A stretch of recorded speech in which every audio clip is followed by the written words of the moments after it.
माननीय सभापति महोदय, बिजली और पानी दोनों ऐसे मामले हैं जो जीवन जीने से जुड़े हुए हैं। आरोप प्रत्यारोप लगते हैं, लेकिन अपन सबको ये सोच करना है कि ये चीज़ में सुधार आना चाहिए। और मैं भुगत भोगी हूँ कि पूर्ववर्ती सरकार के समय 220 का जीएसएस स्वीकृत हुआ, 132 का स्वीकृत हुआ और कनेक्शन पे कनेक्शन देते रहे, चाहे सुपर का हो, चाहे स्पेशल का हो, चाहे सामान्य का हो। और ये नॉर्म्स है कि एक जीएसएस पे 88 या 80 से ज़्यादा कनेक्शन नहीं होने चाहिए।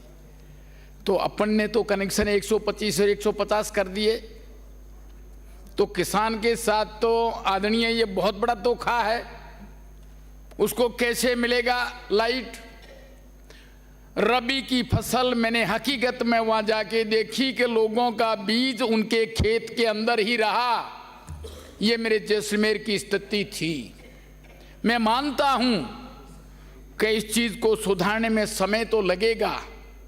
वर्तमान में जिस हिसाब से बजट भाषण में बहुत अच्छा बजट भाषण में लिया है, अच्छी स्कीमें ली है, नए नए जीएसएस लिए हैं, मेरे क्षेत्र में भी लिए। मैं माननीय मुख्यमंत्री जी को और मंत्री जी को धन्यवाद देता हूं, लेकिन क्रियान्वयन में अभी समय लगेगा। इस समय के हिसाब से मैं चाहता हूं आदरणीय, ये मेरे 2 जीएसएस कब चालू होंगे? और उसकी प्रॉब्लम सबसे बड़ी है वो मेरे यहाँ एक गोडाउन पक्षी की है, जीआईबी ग्रेट इंडियन बस्टर्ड। उसके पीछे के गोडाउन मर जाएगा, इसलिए लाइन नहीं ले सकते। आदरणीय, इंसान भी है और गोडाउन भी है, दोनों का कदर तो होना चाहिए। यदि इंसान ही नहीं रहेगा, इंसान को मजबूरियां आएगी, इंसान खेती नहीं कर पाएगा, तो फिर काम कैसे चलेगा?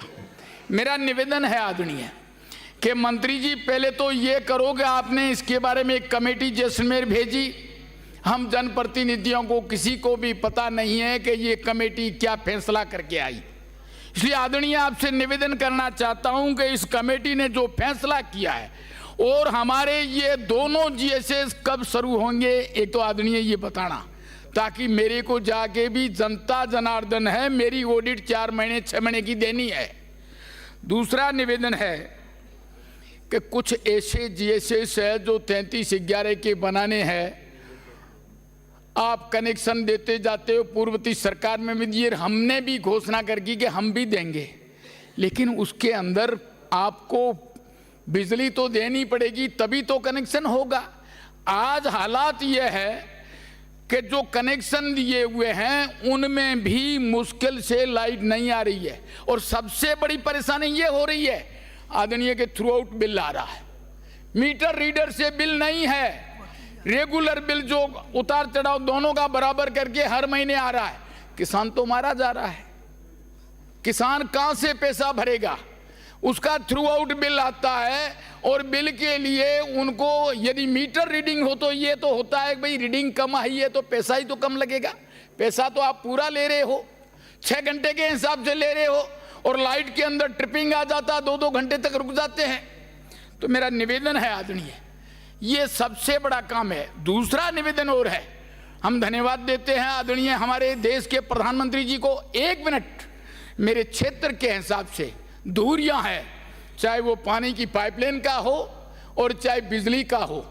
आदरणीय, आप छोटी सी जगह में, छोटे से शहरों में उनकी दूरी 1-1 किलोमीटर 2-2 किलोमीटर है, और मेरे गांव से गांव की दूरी 20 और 25 किलोमीटर है। और मैं जिस क्षेत्र से आता हूं उसका वृत्ताकार भी 400 किलोमीटर में है। मैं इस चीज का भी अफसोस करता हूं कि शहर में एमएलए होता है, उसको यात्रा भत्ता गाड़ी मिलती है 45,000, और मैं उस इलाके में पूरे में घूमते मिलता हूं तो मेरे को भी 45,000। ये तो नॉर्म्स में नहीं है। अरे इतने बड़े क्षेत्र में घूमने के लिए कम से कम आपको रोज का 5,000 10,000 का डीजल डालना पड़ता है, और गाड़ी खराब और होती है कच्चे रास्ते में, और आप दे रहे हो मुझे सिर्फ शहर के हिसाब से।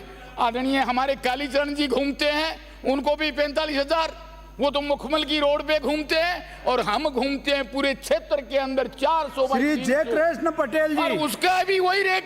ये नहीं होना चाहिए। बीए पास है, माननीय BA सभापति पास की महोदय, नौकरी मिलनी चाहिए आदरणीय। मुझे आपने और बोलने का 10वीं मौका पास है दिया तो बिजली पर, उसके